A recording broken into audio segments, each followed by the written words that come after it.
my mom, or rather, told me that she knew I was going to be born. She had this dream that she was sleeping in a temple. My dad and her ran away from their families.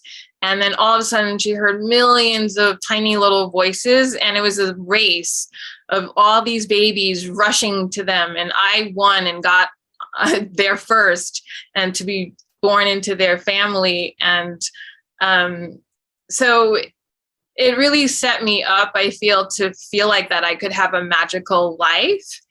And then the fact that my parents were renegade, and the fact that she really thought that if I went down the path of playing the piano and had so much talent, that I could become a concert pianist and give concerts all around the world, and make money and donate that money to good causes. That was really magical, and it gave me so much self-confidence. But it also gave me so much love for my family and for the world, that to be put in a conservatory and to practice alone, or to, be boxed in this very rigid path, didn't feel right to me. So that's why I chose a liberal arts education. Today, I'm talking with Chinese-American Jeanie Tung. Jeanie shares her story to becoming a boss mama and how it all started with her being a rebel. In fact, her parents were rebels themselves. Their parents refused for them to get married, but they did, and they had Jeanie. Jeanie was 2 when she moved from Taiwan to the United States, and that was the first time she met her dad. She shares how her mom had these big dreams for Jeanie to be a pianist, traveling all around the world. And at the age of 4, Jeanie was told by her teacher that she actually was a piano prodigy. Jeanie works really hard. She gets a seat at Julliard. But that's when she also realizes that her heart's not into piano. She pivots into a career in law, goes to law school at the University of Wisconsin, and after a couple years of practicing law, realizes that her heart's not actually into law either. She pivots again, and she focuses her career on supporting advocacy rights for Asian Americans and other marginalized folks, and then moves into her current organization, where she's been for 18 years at the Henry Street Settlement, a place where she feels like her values are really aligned, helping marginalized New Yorkers find jobs. During this whole time, Jeanie also realizes that she's polyamorous and she has a daughter, and it's really important to her to be able to raise her daughter so that her daughter can make choices herself. I love Jeanie's story because thematically, it's pressures from society, from her family, from the people around her about what they think they want for her, and they know best how Jeanie can be happy. But Jeanie turns to herself time and time again to make that decision for herself. I can't wait for you to meet this boss mama. So Jeanie, as an Asian American, I have to start here. This idea of being a rebel, it often doesn't come up with people who look like us. So talk to me about these rebel roots. Where do you think this came from? Yeah, I have to talk about my parents because they were rebels. They fell in love and got married, conceived me out of wedlock, and followed their dreams. They are also codependent, though. I remember this story my dad told us, that he had to sell his blood in order to have money to buy a wedding ring for my mom.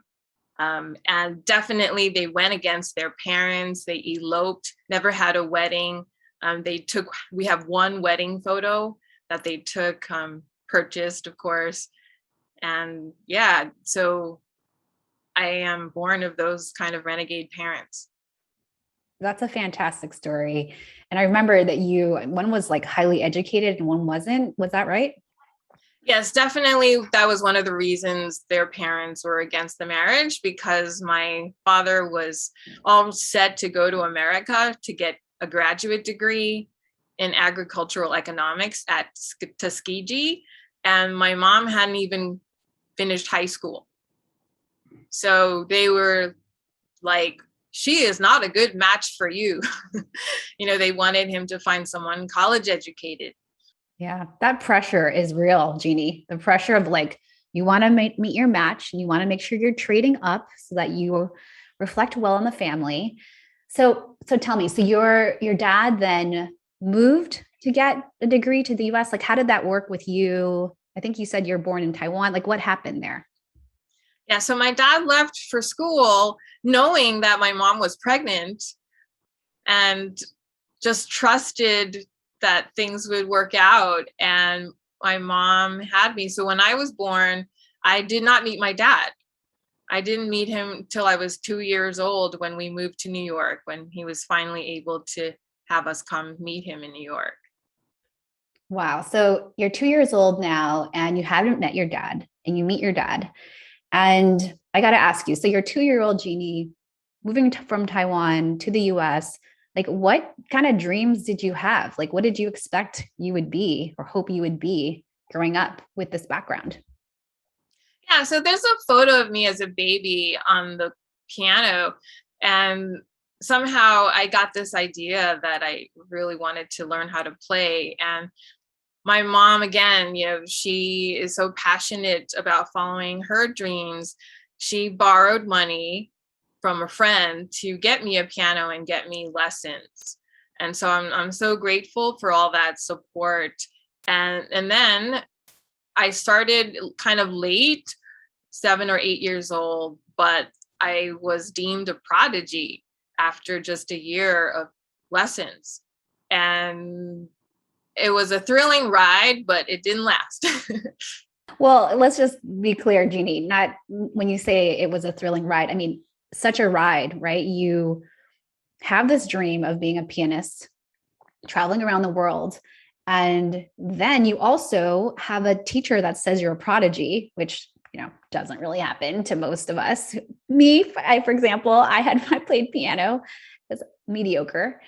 And you get an opportunity at Julliard, which is like one of the top schools in the world. So super humble Jeanie. So tell me then, you're at school, right? And surrounded by all these other prodigies. Like, what happens that didn't make you want to take this ride further? Yeah, it was really humbling to see all these other really talented individuals, talented musicians.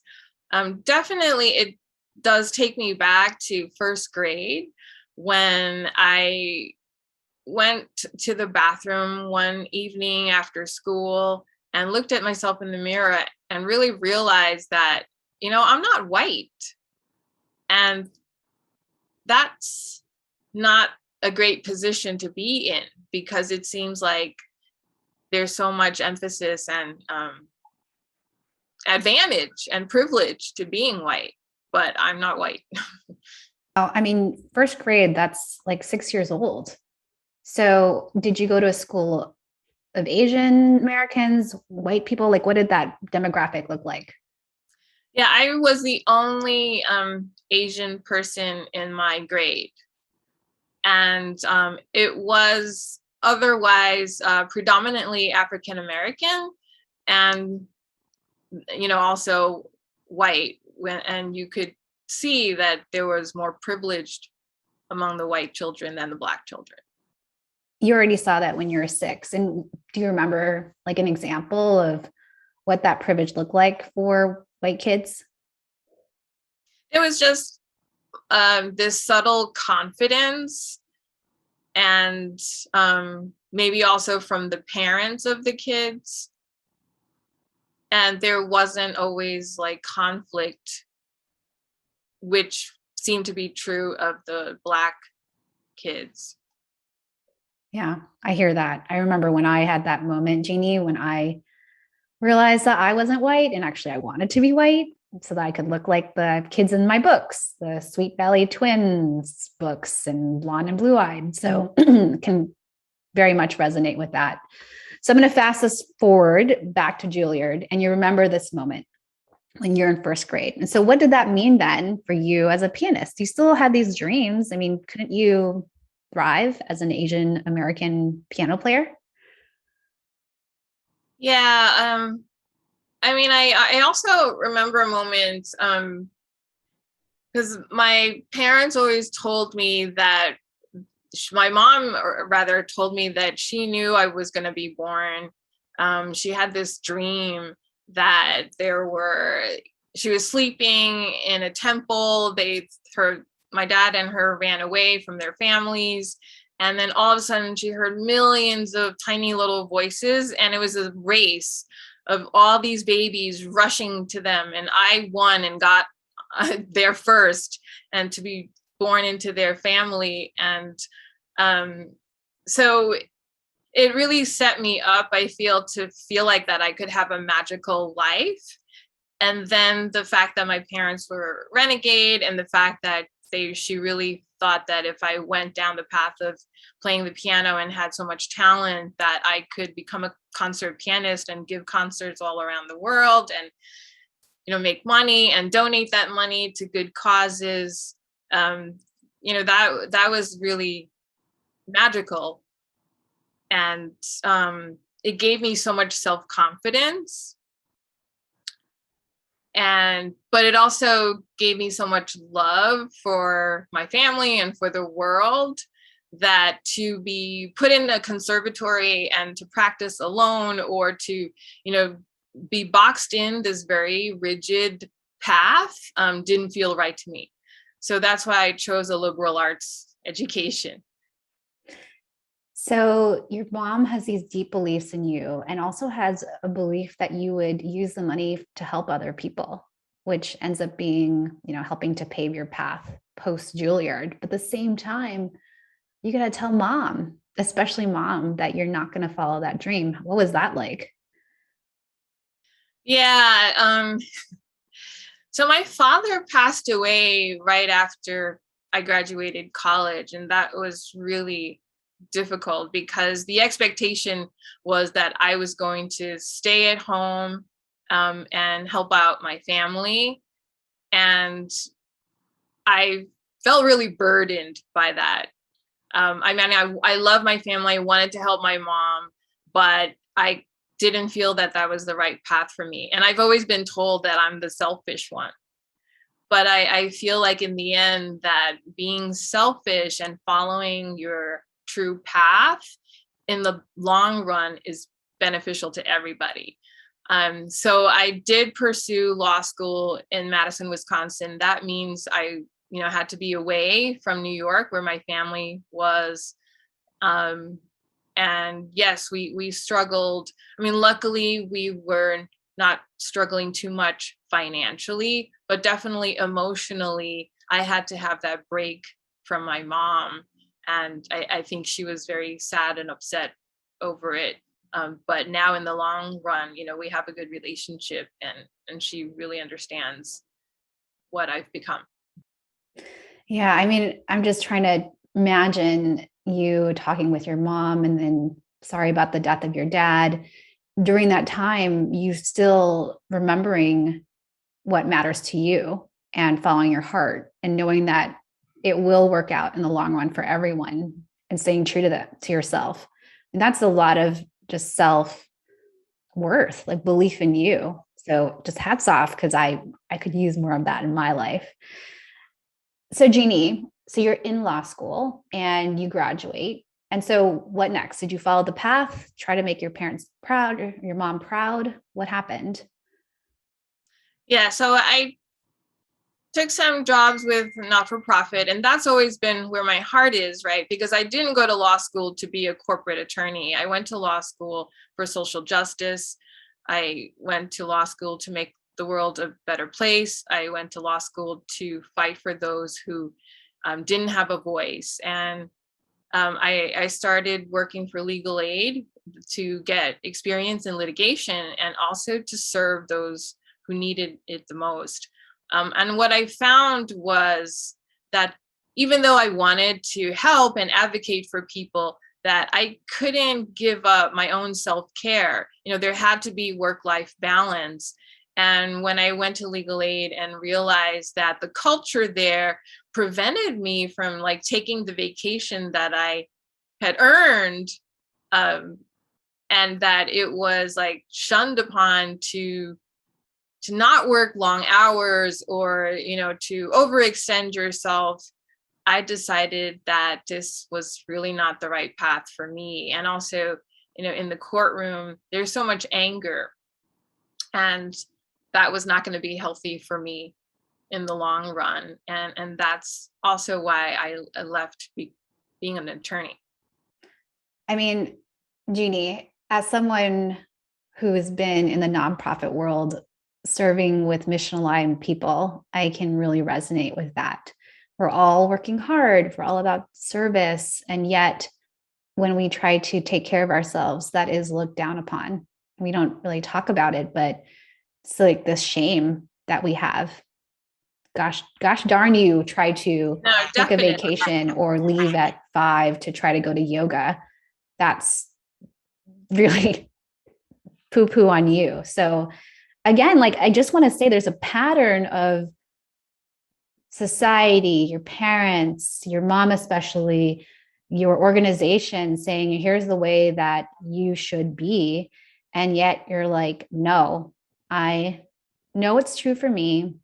I'm going to choose what's in my heart, even though it's hard, and have my own path. So what happens then? Yeah, so I think that's when I started getting the biological urge to be a parent.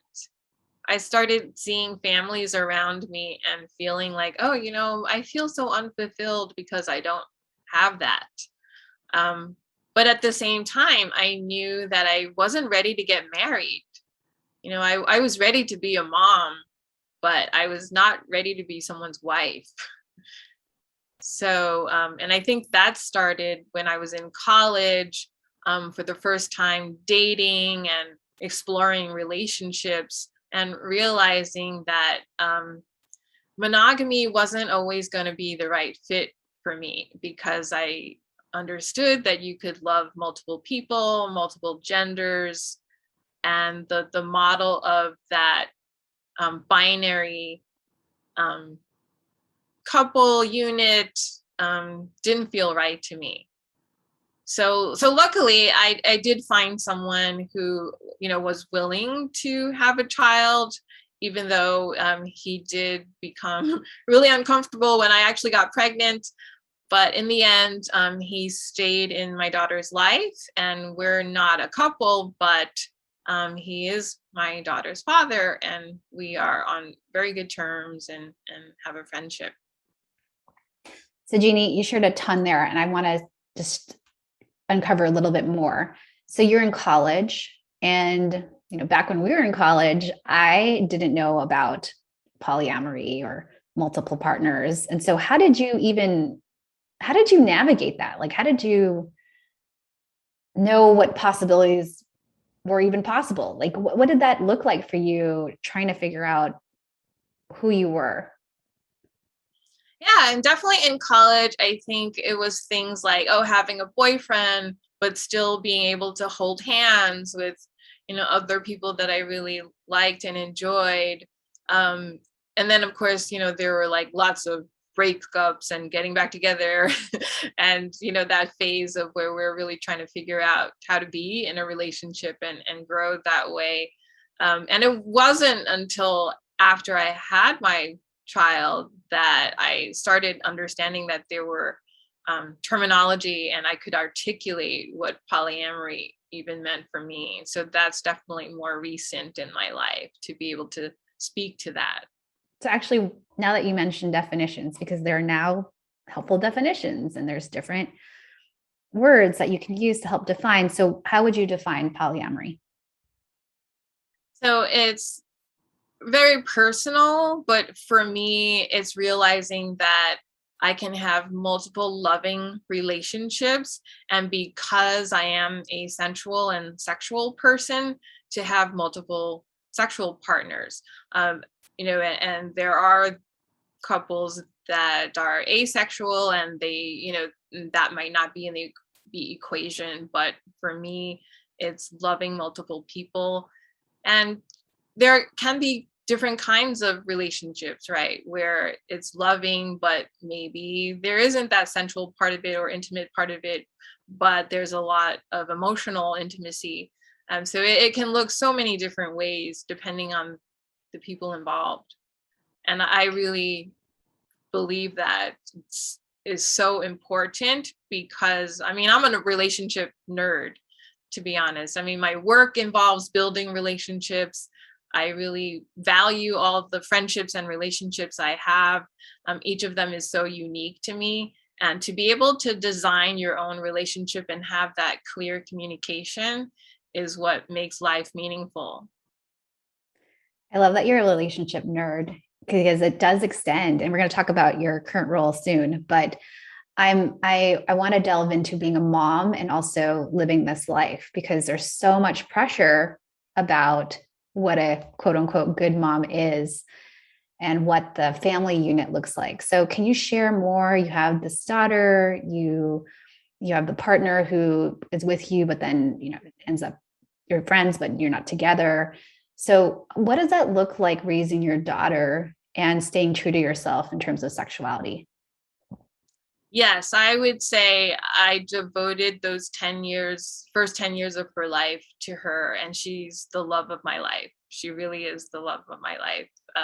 And I wish I had another child, but I'm very happy. I mean, and she's amazing. So definitely, I mean, I had this lofty idea that having a child would be one of my contributions to the world because I wanted to be very deliberate about it, very intentional about how I raised her and making sure that she would have a positive influence in the world someday. And I think so far so good.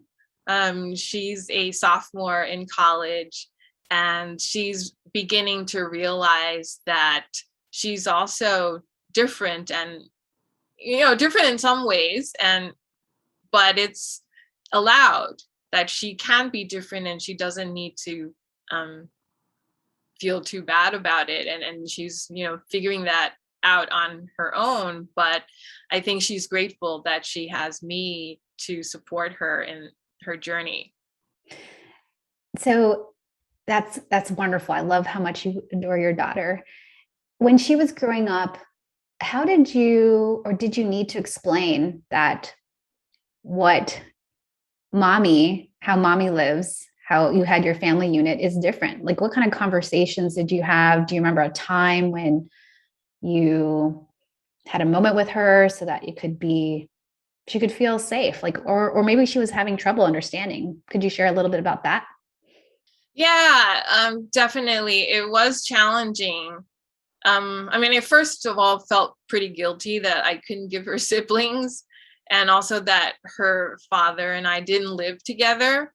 And I think she was angry at me for a while when her dad and I didn't stay together. And I remember when she was much younger that she threatened that she would, chop off my limbs if I left my dad. And so she felt that strongly about it. And I think, I'm sure part of her is still working through that anger that she didn't have a traditional family unit. But I think she really appreciates more that like I've talked to her about sex and sexuality, and we make it playful. So she tells me that I'm sort of like her psychiatrist. She can tell me anything, she can vent at me, and she's not afraid to share things with me. So I so appreciate that. I'm so grateful that I have that bond with her. When she asked you as a child or a young teen about that lifestyle that you have, like, what did it look like? Did you have different people who live with you, or was it always outside, or did you integrate, the people in your love life with her? Like, if you could share a little bit more about what that looked like growing up for her. Yeah, so she was a teenager when I was dating more people, and mostly I didn't share a lot with her, unless the partners were a little more emotionally invested and a stronger friendship was there, then she would be introduced to them as my friends.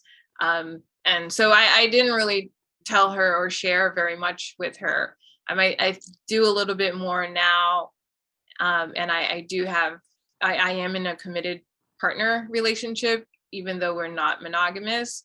And she takes what she wants and leaves the rest alone.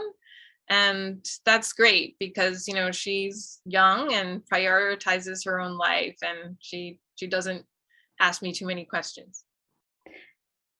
And with your daughter, have you shared with her, this is my friend, like, do you share the details of, we're together, but also I see other people? Does she know that kind of detail?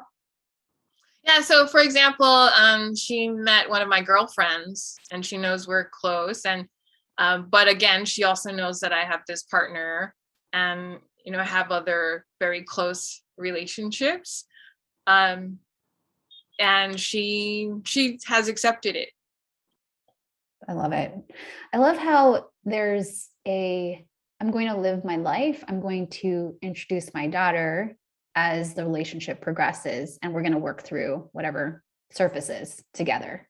That I'm not going to hide this life because that's true to you. So I can see how that has brought you together and to feel really close. And she's working through her own stuff as young adults do. I love it. So now I'm going to bring us to kind of bring the two together. The law school, trying legal aid, seeing that that's not quite a fit, at the same time having a baby and living and expressing your sexuality. So what does it look like now? Do you feel like you have the trifecta of mommyhood, workhood, and your personal life? Like, what does it look like for you now? Yes, I'm so lucky. Henry Street Settlement, where I've been for the last 18 years, has been such a great place for me to grow and to thrive. The vision of the CEO is something that I believe in, and we have an active board, and there's just belief in the whole person and the whole community. And that is the settlement house model. And, something on the walls of our executive offices reads, each of us is whole and worthy. There is power in bridging differences. Neighbors matter. And in times of need, act.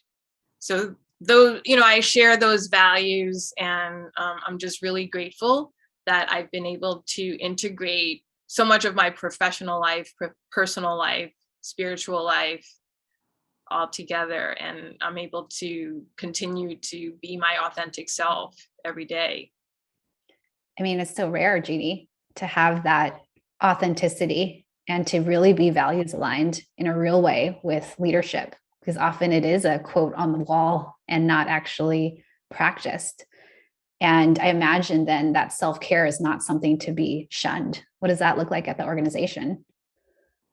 Yeah, so especially in the pandemic, there were so many policies set up to help people take care of themselves, extending the carryover of vacation, or making more use of vacation and having more sick days.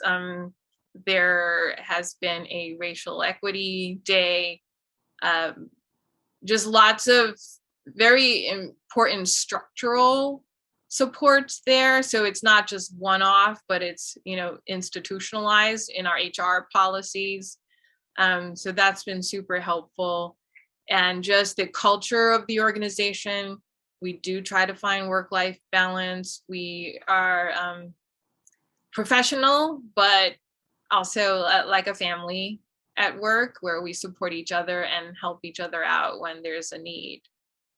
It doesn't mean that we're not busy and we do a lot with a little, how it is with the not-for-profit world. We're very resourceful.